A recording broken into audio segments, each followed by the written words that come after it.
第6个病症，不寐，就是入睡困难失眠。病位呢是在心，和肝脾肾呢有密切的关系。在经脉上面呢，我们呢主人体睡眠的、主寤寐的呢经脉呢是奇经8脉当中的阴窍脉以及是阳窍脉。主症经常不能获得正常睡眠，轻的呢入寐困难，或者是睡了以后呢容易醒，而重的呢彻夜难眠，这就是不寐的主症。根据兼症的表现不同呢，分为肝火扰心心脾两虚、心肾不交、心胆气虚以及脾胃不和型，就是胃不和则什么卧不安。这5种分型呢，是我们内科病症当中非常常见的分型，所以具体怎么辨证呢，我们在针灸学课程当中呢就不再给大家重复了。我们来看一下不寐怎么样去治疗。主要呢，我们不寐呢阴阳怎么样失调了嘛？那这个时候呢，需要调和阴阳，安神利眠，取有督脉以及手少阴，这是心经和足太阴呢脾经的穴位为主。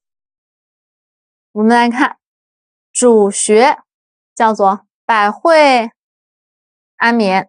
百会呢是督脉的穴位，脑为元神之府，督脉入脑选取了百会穴。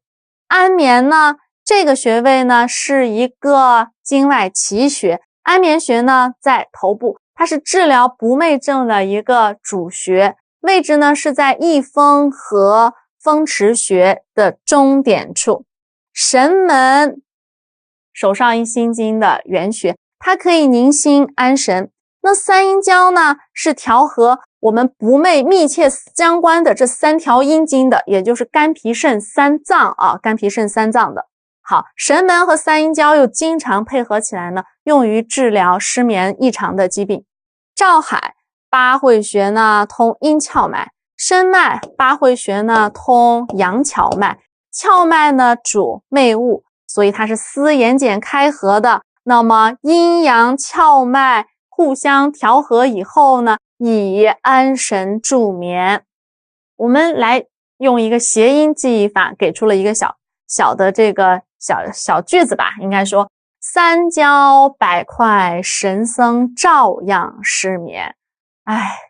神僧也是有的时候呢把钱财看得有点重3次交了100块，这个时候神僧呢也照样呢会失眠的。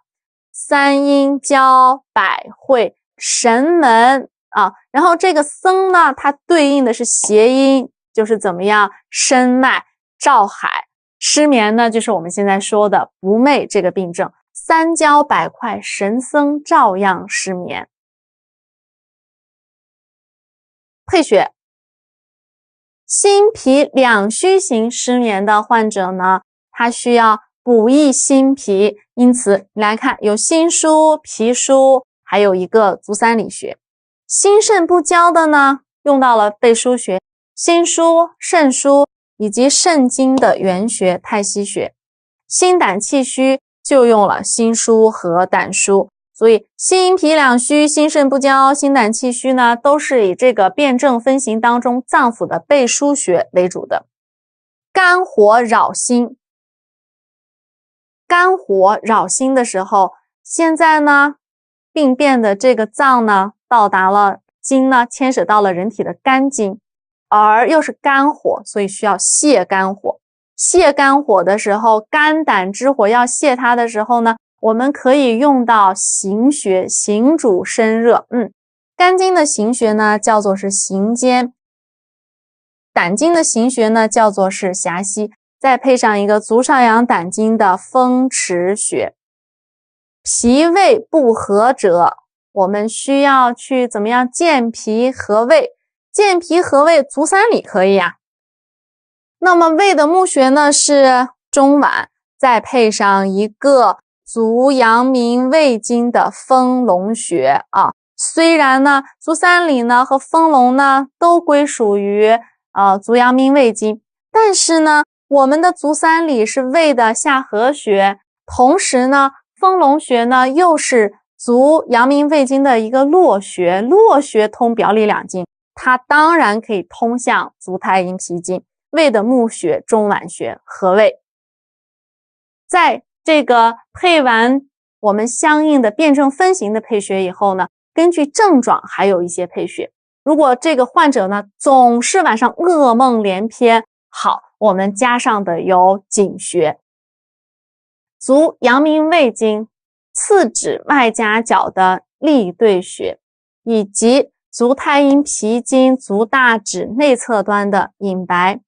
头晕的时候怎么办？头晕好像是髓海的问题嘛，那这个时候我们要加上一个髓会悬中髓会悬中穴。局部的时候可以取局部的风池穴。重症失眠、彻夜不眠的这种患者呢，头上有一个奇穴，叫做是次神聪。好，再配上夹脊穴。在这些穴位当中呢，我们操作的时候，百会穴呢是要向后平刺，留针时间呢要稍稍的长一些。百会穴呢是一个安神定眠的这样的一个要穴，又在人体的头部所以它呢属于人体的督脉。我们在刺它的时候呢，向后这样平刺，留针时间呢稍长。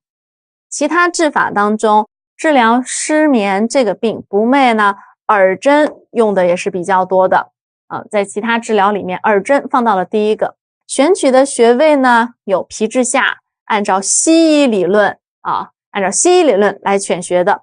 还有呢，我们相对应的脏腑的理论。那么我们在耳穴当中呢，也有一个心所在的位置，心对心，又有一个耳神门。耳神门呢和手上的这个神门呢，名字呢是一模一样的，它和神门穴呢功效呢相同。再来看，又用到了一个西医的名词叫做交感，用毫针的刺法也行，埋针法也行，但是比较常用到的呢是压丸法。二，皮肤针法，从项部到腰部，我们沿着督脉以及足太阳膀胱经的第一侧线，膀胱经第一侧线上面分布有大量的背腧穴，12个背腧穴，所以用皮肤针呢自上而下的扣刺，以皮肤朝红为度。也可以呢用拔罐法，从项部至腰部呢仍然也是循的足太阳膀胱经，自上而下呢用的是走罐法。自上而下走罐呢就适用于面积比较大、肌肉比较丰厚的部分，背部朝红为度。7. 郁症。那郁症呢，现代人呢工作压力呢各方面呢压力越来越大，那郁症的发病呢也越来越多了。大家经常说我郁闷，那么郁症的主要表现呢就在于肝气郁结，所以它的病位呢是在人体的肝，可以涉及心脾肾呢，肝气郁结、郁火、痰湿，然后神乱呢均可以导致气机的郁滞，心神被扰。也可以呢说心神失养呢，久而久之出现的郁症，病久呢就会牵涉到心脾两虚或者是肝肾不足。它的主要表现就是精神的抑郁善忧抑郁善忧，情绪不宁，或者是易怒以及易哭。郁症的治法当中，重要的就是解郁，重要的就在于什么？疏肝那我们就看它在于调神解郁、疏利气机，选取的是督脉以及呢手厥阴、足厥阴的穴位为主。手厥阴管心神的调神，那么足厥阴呢管的是肝，以及呢手少阴呢心为五脏六腑之大主，也是呢管到人体神的。这些穴位呢共同配合起来，那选取的穴位当中呢有入脑的、督脉的、百会百会，也有呢督脉的这个穴位呢叫做是印堂。百会加印堂呢可以调理脑神再来看，我们又往下呢看到用到了膻中、内关、神门以及什么太冲。大家都知道心呢是藏神的，心的原穴呢就叫做是神门。那么心包呢，心包经的一个络穴呢叫做是内关穴，而还有一个穴位呢膻中，它是八会穴里面的气会，它可以起到一个宽胸理气的作用。我们的内关、神门、膻中配合起来呢，就可以呢共同的梳理气机、宽胸理气啊。还少讲了一个太冲穴啊，足厥阴肝经的太冲穴，肝之原穴太冲可以疏肝理气解郁。太冲穴呢，别名呢我们说了，在讲的时候说了，它是一个消气穴，它有很强的疏肝解郁的作用。说我今天工作不太开心，我有一些郁闷，你可以呢按压自己足背一二指骨之间啊，一二指骨结合部的前方的太冲穴。那百会、印堂、局部曲穴、膻中、气会和太冲合一起呢，共同起到一个梳理气机、宽胸解郁的作用。内关和神门呢，用于呢安养人的心神。我们把内关和神门放到一起来记，把膻中呢和我们的太冲呢放到一起来记啊，这样呢和各自的这个方义呢比较好，容易加强你对这个穴位的一个分类的记忆吧。好，我们来看，给出了一个像 rap 一样的小歌诀，没有谐音了。这个叫做心包心经督肝郁，内关太冲神门膻啊，内关太冲神门膻。怎么说呢？心包经、心经、督脉，然后还有肝呢，并位在肝呢，管的是人体的什么郁症。内关太冲神门膻，就是内关这个人吧，他的脾气也太冲了。我们之前说你怎么这么冲呀，太凶了。内关太冲，然后连神门呢也都怎么样，惧怕它。膻有惧怕的意思，那么这个膻呢就是我们膻中的一个谐音了。内关太冲神门膻。配穴上面肝气郁结，患者如果肝气郁结的时候呢，可以配上一个期门穴。那么气郁化火的时候呢，气郁已经化火了，我现在必须呢要怎么样泻火？泻火看肝经的行穴叫做行间，那么胆经的行穴呢叫做是狭溪。痰气郁结，痰气郁结呢，喉中呢有东西，也吐不出，也咽不下，其实这是什么？没和气。那么化痰的药穴呢，就是什么？丰隆穴。心神失养，心神失养表现为脏燥。那我们要安养心神的时候，用到的穴位有心的背腧穴、心腧。另外，第一次见到了通里穴。通里是手厥阴心包经的一个络穴，它和心腧呢配合起来呢，可以共同的安养心神。心脾两虚行，配伍背腧穴、心腧以及是脾腧。肝肾阴虚，肝肾阴虚，我需要去滋阴益肾，所以我补益肝肾，那么就用肝和肾的相应的背腧穴。如果呢咽部呢有异物感的这类患者呢，它可以配上咽局部的一个呢叫做是天突穴，还有一个是照海穴。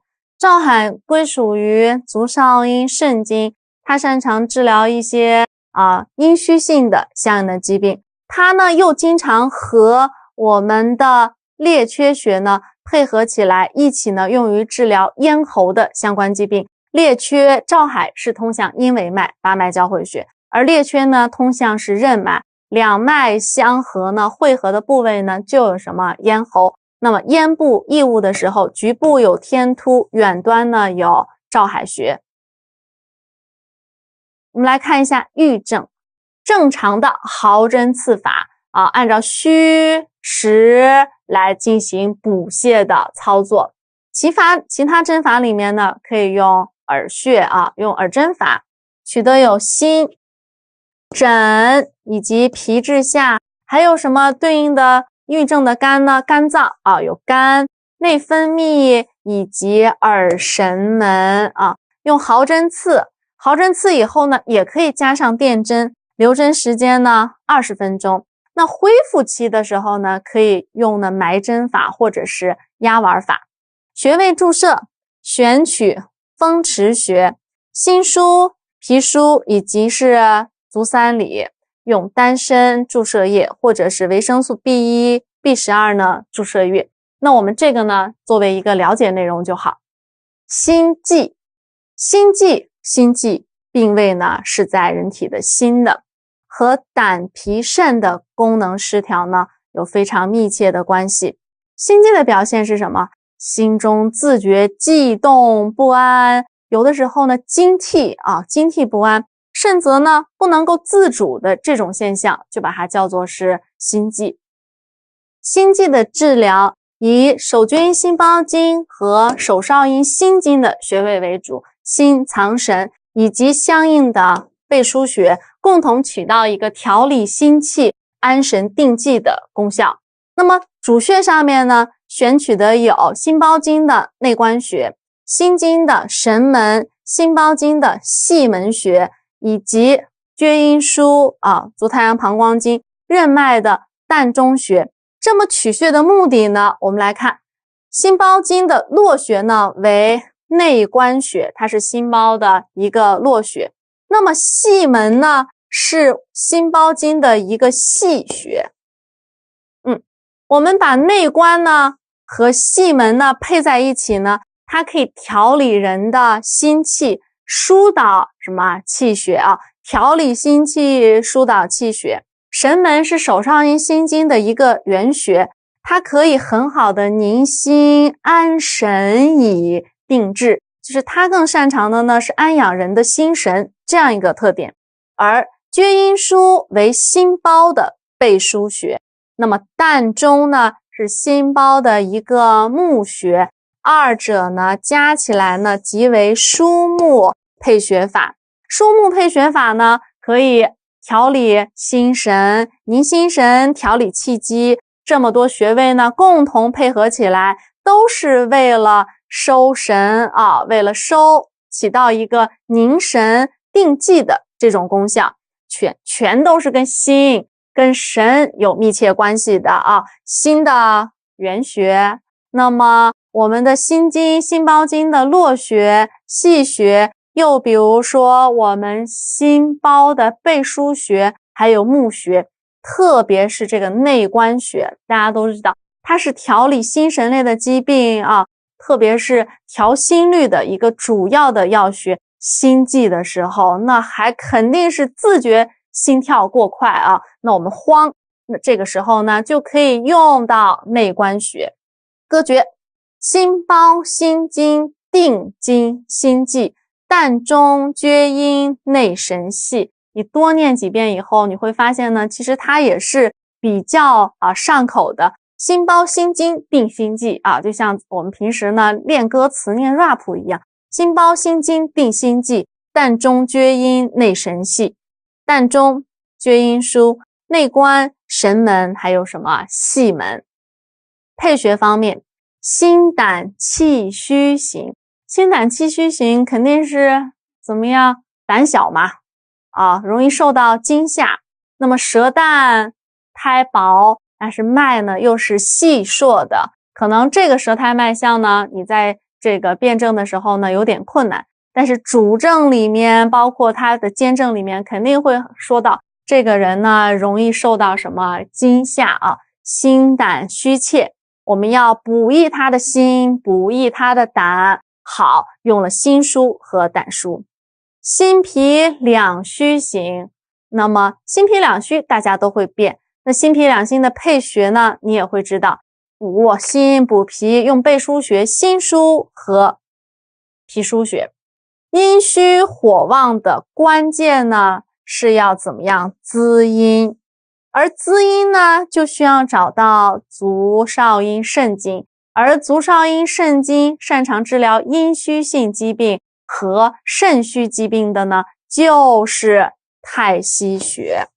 太溪加肾的背腧穴，肾腧用于阴虚火旺的心悸。有一个比较特殊的症型，它叫做水气凌心。好，水气凌心的心悸，患者表现有下肢的一个浮肿啊，重要的是肩症里面有一个下肢的浮肿，同时呢，舌淡，脉象呢是非常的沉而细的。这种辩证里面呢，我们就要配到一个去什么水化肿的这样的穴位，那就用到了三焦腧。三焦呢是调理气机和水液的这样的一个脏腑。那么三焦的背腧穴呢，三焦腧啊，三焦腧。那我们再来看水分，它的这个名字啊，就告诉你呢，它是一个治水的什么药穴，那就配上三焦腧和水分。三焦腧是我们首次配穴出现，现在呢，把它画一个着重号。心脉瘀阻，舌岸脉沉细或者是结带，可能这时候心脉瘀阻的时候，这个有瘀，但是脉象呢没有表现出来什么侧色，因为是心脉瘀阻。那我们典型的呢，就是脉象呢是结带或者是沉细，舌质呢依然是暗的。配穴的时候需要配上膻中以及是膈腧。膻中呢用于宽胸理气，那么膈腧穴呢用于什么啊？去除什么瘀阻，它是一个治血化瘀的血瘀症的一个药穴。膻中加膈腧，这些穴位呢都正常针刺啊，操作上面呢毫针刺法，按照虚补实泻的原则去操作。耳针可以选用的相关的，我们来看心、脾、肾、胆、肝以及交感，还有耳神门。耳神门呢，在耳穴当中呢非常常用的一个穴位。那么穴位注射法的选穴呢，和我们基本的毫针刺法的选穴呢基本相同。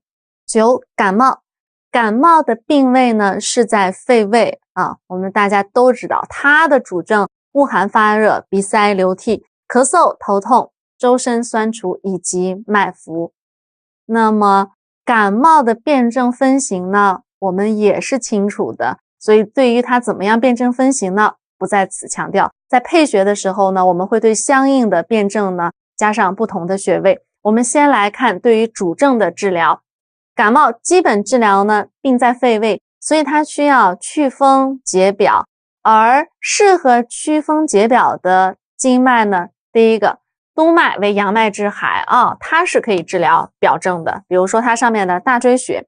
另外手太阴肺经和手阳明大肠经呢相表里的两条经脉可以用于感冒的选穴。主穴呢叫做列缺、合谷、风池、大椎以及是太阳。列缺属于手太阴肺经，合谷归属于手阳明大肠经，风池祛风的一个药穴，大椎督脉擅长呢解表啊泄热的一个穴位。太阳名字就告诉你了，它呢可以怎么样，是祛风解表的这样的一个穴位。那么感冒主要来说呢是外邪侵犯到人体的肺胃所致，我们太阴阳明互为表里，所以取到了列缺和合谷穴用于祛风解表。督脉主人体一身的阳气，在温灸督脉上的大椎穴的时候呢，可以通阳散寒；刺络放血的时候呢，它又可以清热散邪啊，清除热邪。对于不同的针灸的操作技术呢，它有不同的寒热温凉的寓意在里面。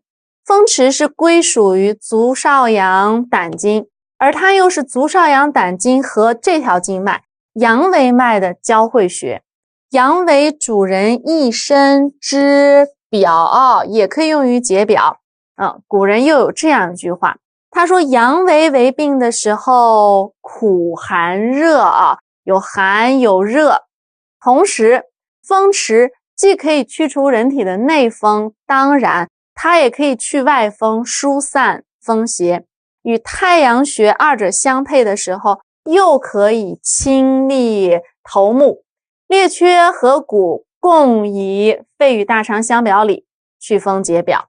风池太阳呢祛风，并且呢可以怎么样清利头目。大椎穴风寒的时候可以用艾灸的方法，有热的时候呢又可以用拔罐或者是刺血的方法。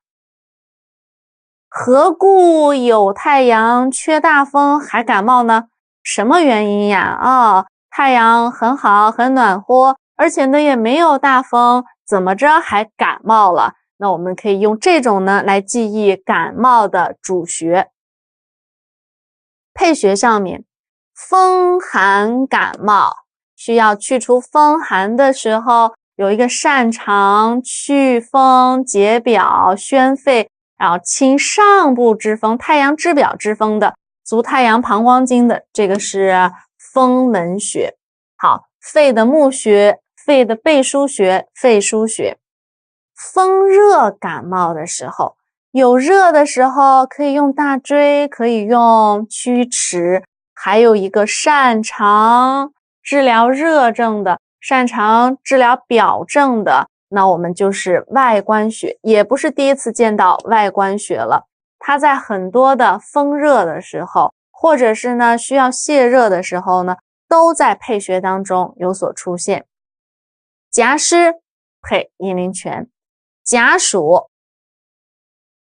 委中穴。委中除了可以治疗膀胱的病症，可以用于腰背委中求以外呢，它是合穴，合主逆气而泄。它和尺泽、曲泽这些穴位呢，在治疗当中呢，有一条都是用于什么中暑或者是急性的吐泻。所以暑湿感冒的时候呢，时令邪气的这一种，我们就要配上委中穴。体虚感冒的患者，素体呢比较的虚弱，那需要去补益气血以及元气，那我们就加上关元穴和足三里穴。感冒配穴之后，如果有一些特别严重的症状的时候，例如头痛比较严重，那这时候呢，局部配穴的时候，有督脉的印堂，又有呢头上的头尾穴。印堂大家都知道，两眉之间，在我的印象中，还没有接触针灸之前呢，好像有感冒表现的时候呢，有一种民间的方法呢，就是把这个印堂穴的地方呢掐出像沙一样的这种物质。所以我们说印堂呢，你可以记感冒的时候使劲的说我头痛，然后在两眉之间呢进行一个掐按。鼻塞的时候，擅长治疗鼻病的鼻唇沟当中的迎香穴。咽喉肿痛，肺经上有一个特别擅长治疗咽喉肿痛的穴位，大家还记得吗？用点刺放血的方法，手太阴肺经的井穴、少商穴。全身的酸楚怎么办？我找一个身体的柱子呀，这个就是身柱穴，在督脉上督脉上。它的定位呢，顺道提一下吧。我们在学习的时候有一种联想记忆的方法，说三生有幸，第三胸椎棘突的下方。操作上面，毫针刺用泻法。如果是风寒感冒的话呢，大椎穴呢需要用艾灸的方法。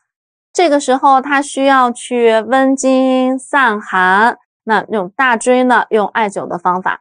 配穴中体虚感冒的这些患者呢，足三里关元穴当然也是要用补法，毫针操作里面要用补，那么也同样可以用艾灸的方法。少商委中穴字不用说，需要的是点刺出血法，其他的相应的穴位呢，都要用到的是泻法，因为这是一个表证啊，是一表证。所以我们祛风解表呢，除了根据穴位的这个虚实的属性、五益、泻实之外呢，这些相关的俞穴呢，都要用的是泻法。感冒除了毫针刺法之外呢，经常还会用到的有拔罐法。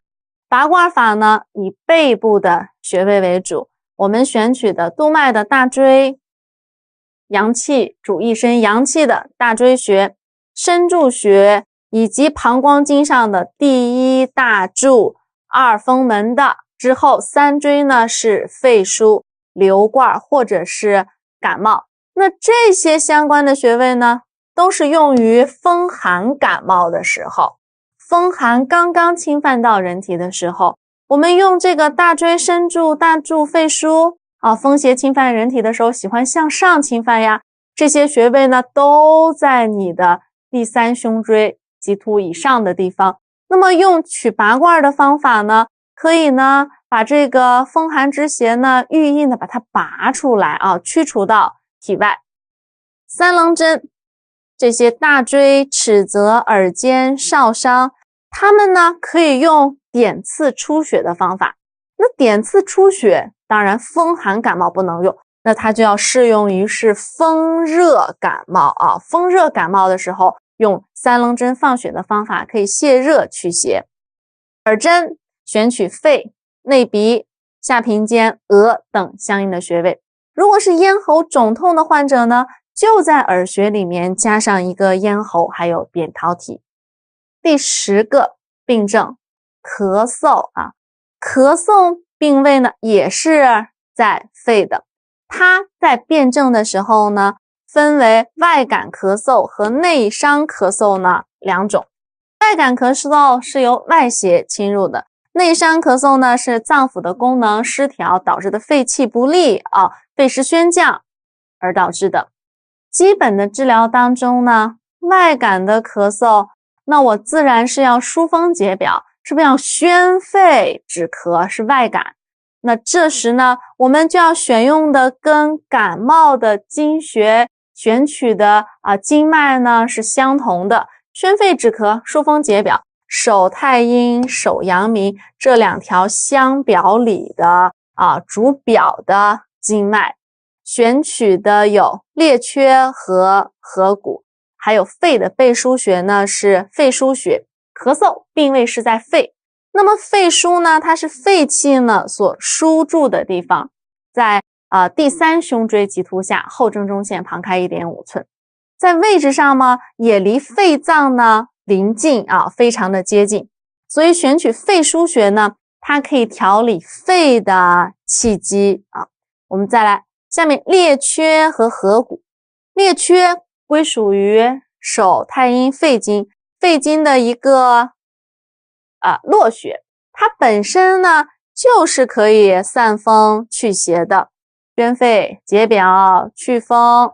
那合谷呢是手阳明大肠经的一个原穴。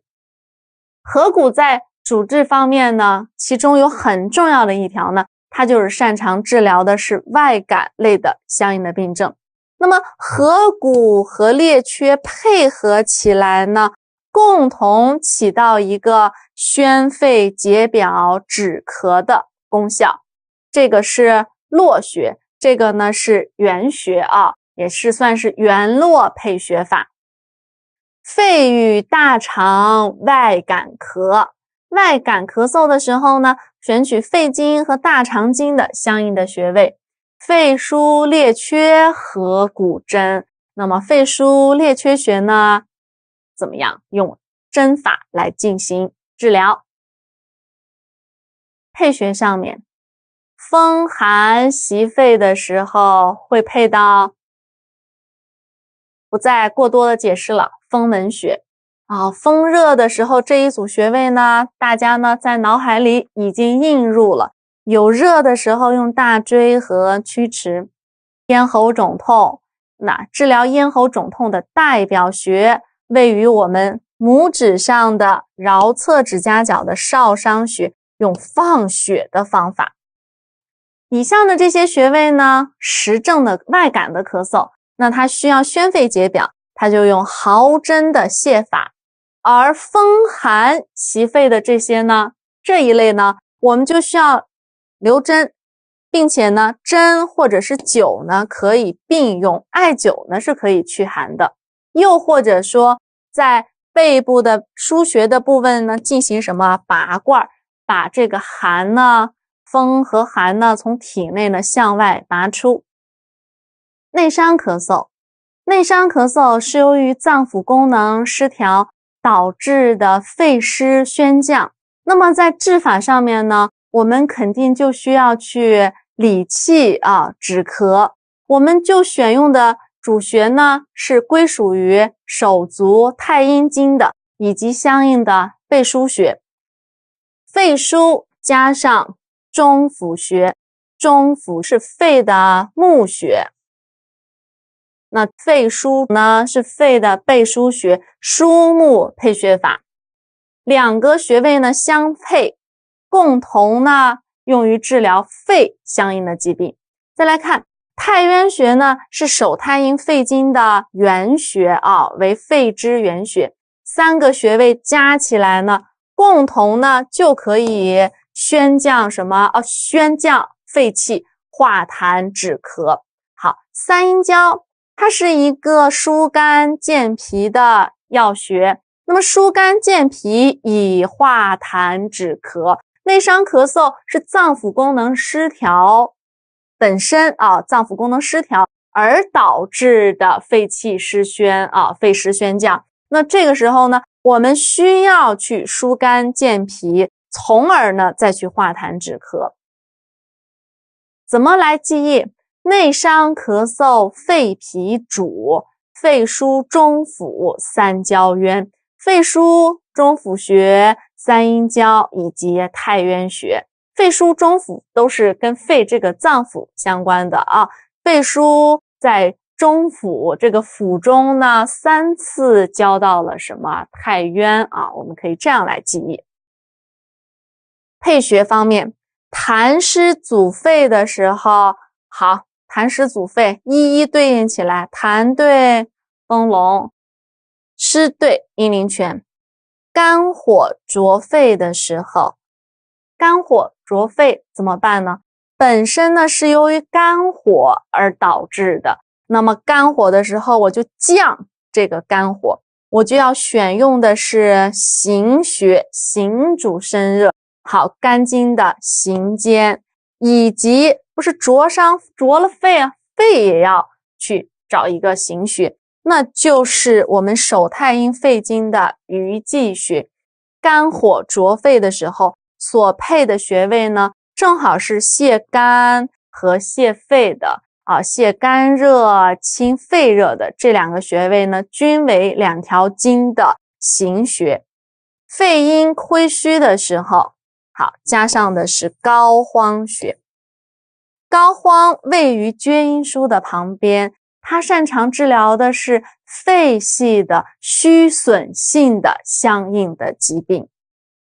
血症卡血的时候，手太阴肺经的细穴名字叫做是孔最，记忆的时候呢是七窍流血我们面部呢有7个孔，正好呢对应起来腕上7寸，七窍流血，那么孔最穴呢也是正好治疗血症的。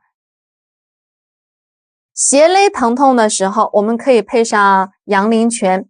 阳陵泉归属于足少阳胆经，胁肋它可以清利人体的胁肋、肝胆、少阳之气机。咽痒、咽喉干痒的时候，配上什么太溪穴。太溪穴呢，它可以滋肾阴而去润我们人体的咽喉。盗汗配的穴位呢，叫做是阴系穴。阴系归属于手少阴心经，汗为心之液阴虚盗汗的时候呢，我们加的是手少阴心经的一个阴系。那在气短乏力的时候配足三里还有气海。在这么多的配穴当中呢，我们可能要比较注意去新添入你的这个配穴库当中的，就是阴虚盗汗的时候配阴细，另外呢肺阴亏虚的时候配的是膏肓，这2个穴位呢现在呢要把它作为一个新成员特殊的加到你的这个配穴库中。操作方法，主穴呢毫针平补平泻，不需要特别的去用补法还是泻法，那我们就用平补平泻法，或者呢加用艾灸的方法。在背部的腧穴上面，其他治疗可以呢用拔罐法，背腧、大椎、风门、膏肓。那么拔罐法呢，我们已经多次的在其他的疗法中呢提到了，它适用于的都是风寒类的相应的病症，对于咳嗽也是风寒数肺症采用拔罐，可以用穴位贴敷法选取一些具有跟肺密切相关的宣肺止咳的相关的穴位。那我们看肺腧、定喘、风门、膻中以及化痰的丰隆穴。哮喘症哮喘和咳嗽一样，它的病位呢在肺，但是和我们的脾肾心呢有非常密切的关系。发作期的时候，哮喘发作期的时候呢，多呢表现为实症。但是也有一种情况，就是这个人体呢，它本身素体呢就是一个肺肾不足，或者是正气耗伤，那它发作的时候呢，也可以表现为虚哮。但是大多数的时候发作的时候呢，气阻痰壅表现的都是实症的表现。那缓解期的时候呢，我们用到的脏腑呢有肺还有肾。那我们的肺为气之主，肾为什么？气之根。然后这些脏器呢，它的脏器虚弱，同时呢又兼有痰浊内阻之症的时候，就表现为缓解期的哮喘。基本治疗当中哮喘的实症，哮喘实症的时候呢，一般说发作期是不是多是实症？那这时候我必须要去邪，怎么样清理它的这个肺？所以治法当中就是去邪肃肺而化痰平喘。那去邪肃肺的，那既然要说到肺这个脏，那必须要用到手太阴、肺经以及它相应的背腧穴。列缺、尺泽、肺腧、中府以及定喘穴。肺中痰裂，缺吃药定喘，这个用的是定呢，就是哮喘的实症哮喘的实症。肺中我的痰太裂了，实在是缺吃药呢，去怎么样定喘。当然我们来看，这也是化痰平喘，所以这个小的记忆方法，这个歌诀呢是非常好的。它的寓意当中呢，既体现了实症哮喘的病因病机又体现到了它所要选取的主穴。肺中痰裂，缺吃药定喘，列缺、尺泽、定喘穴以及呢肺腧和中府。列缺为手太阴肺经的络穴，它本身就可以宣肺宣通人体的肺气的。那尺泽穴呢，它是手太阴肺经的合穴，它可以肃肺化痰，它擅长的是治疗肺的实症。我们再来看肺腧和中府，一个是肺的募穴，一个是肺的背腧穴，二者疏木相配，为的是达到一个调理肺脏的功能。那肺脏调理之后呢，可以宣肺祛痰、止咳平喘。定喘穴的位置，大椎旁 0.5 寸，它是治疗哮喘的一个经验要穴。我们可以把列缺和尺泽呢放到一起来记忆。列缺和尺泽同属于手太阴肺经，列缺可以宣通肺气，宣通肺气以后呢，帮助这个邪呢向外散出。而尺泽穴呢，它可以降肺啊，我们应该说是肃肺化痰、降逆平喘，二者呢配合到一起，祛邪肃肺化痰定喘。那么肺腧和中府呢放到一起，疏木配穴法主要是为了调理肺脏。再用到一个就治疗这个症状的穴位，就叫做定喘穴。配穴风寒外袭的时候用到了风门穴啊，痰热阻肺的时候，有痰的时候丰隆，有热的时候呢用到了什么？曲池穴。手阳明大肠经的曲池，肺和大肠呢是相表里的。喘甚的时候加上一个局部的天突穴，任脉的天突穴位于胸骨的上窝。操作上面要用到的是毫针的泻法。实症哮喘，实症那实的时候要泻，虚才要补，我们用泻法。风寒的时候呢可以加灸。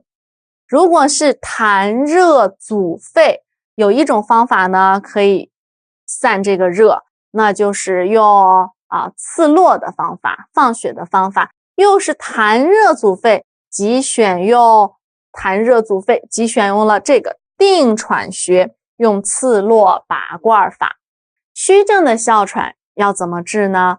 脏腑功能失调了，那需要补益肺和肾啊，需要补肺，还需要是补肾，因为我们这金水呢是相生的，同时要顾及到两个脏腑，以止哮平喘。那么补益肺气的时候，最好的补益的经脉和穴位呢，就是我们相应的了背腧穴和手太阴肺经对应的是肺，足少阴肾经呢对应的是肾，这两条经脉的穴位为主。肺腧、膏肓，肾腧、太渊、太溪、足三里以及定喘。为什么要选用这些相应的穴位去治疗哮喘的虚症？我们来看，肺腧是肺的背腧穴，那膏肓呢归属于膀胱经，但是它擅长治疗肺系的虚损性的相应的疾病。肺腧加上膏肓，可以用针灸并用的方法，又用针又用灸针灸并用，这样可以起到一个补益肺气的作用。肺腧和膏肓是补益肺气的。那补益肺气之后，需要用上一个肾腧穴。肾腧穴呢，可以补益我们人体的肾的背腧穴。那补了肾气干嘛呢？它是为了纳，补肾腧呢，以纳肾气为了纳肾气。好，那再来看这俩，太渊和太溪。一个是手太阴肺经，那么肺之源太渊，肾之源呢叫做是太溪。那么它们原穴，脏腑之气呢输注于我们腕踝关节附近的穴位，那么它二者呢相配呢，就可以充填元气，肺肾的真元之气，充填肺肾真元之气。好，再来看足三里穴。足三里呢，调和人的脾胃，以化生气血生化之源滋生生化之源，使水谷精微呢，现在不是虚吗？需要补益吗？那使这个水谷精微呢向上怎么样归于肺足三里把这些水谷精微呢生化好了一样去补益，上归于肺，肺气呢才能够充实，才能够卫外定喘穴为一个平喘的经验要穴，诸穴呢就共凑一个补益肺气、止哮平喘的功效。我们来看山里膏肓，太远太溪，肺肾定喘虚。这个山里又高，看起来又荒凉，然后太远，人烟太稀少了，怎么办呢？我感觉到你可以认为这个太远，空气呢比较的稀薄太远太稀，费肾呀去定喘虚。我们这样来记忆啊，哮喘的虚症的一个主穴。哮喘虚症的配穴，肺气不足的时候，肺气虚，那配的有气海穴，加上了一个膻中穴，它是八会穴当中的气会。肾气虚的时候，配的穴位呢，有治疗元气虚损的关元，还有一个穴位叫做是阴谷穴。我们把阴谷呢标记一个重点的符号，它在配穴当中呢是我们首次遇到，归属于足少阴肾经，是足少阴肾经的合穴，五行呢属水啊，可以去补益肾气，关元呢补益人体的元气，配合起来呢一起用于肾气虚所致的哮喘虚症。操作的时候，毫针呢要用的是补法，可以着用灸法或者是拔罐法，要酌情去用。其他治疗方法当中，穴位贴敷法，这个穴位贴敷法呢是现代比较流行的啊，根据节气，比如说三伏天和39天的时候，去把一些相应的这些药粉呢打磨之后呢，贴到相关的腧穴上面。那么对于我们的哮喘肺系相应的疾病，要贴服的穴位就是肺腧、膏肓、肾腧、膻中以及定喘穴。第二种方法叫做穴位埋线法，选用的膻中、定喘、肺腧、脾腧。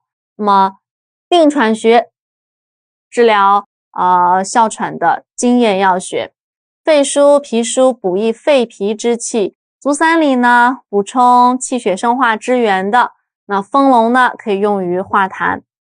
第三种方法呢叫做穴位搁置法，穴位搁置法呢，我们来看选用的这个穴位呢是膻中穴。常规消毒后呢，当然要麻醉之后割去皮下脂肪，用无菌的敷料呢覆盖即可。第四种刺络拔罐法，选取的有定喘、肺腧和大椎。既然需要刺络拔罐，那证明呢必须用的是热症，就适用于风热犯肺或者是痰热壅肺等的热症。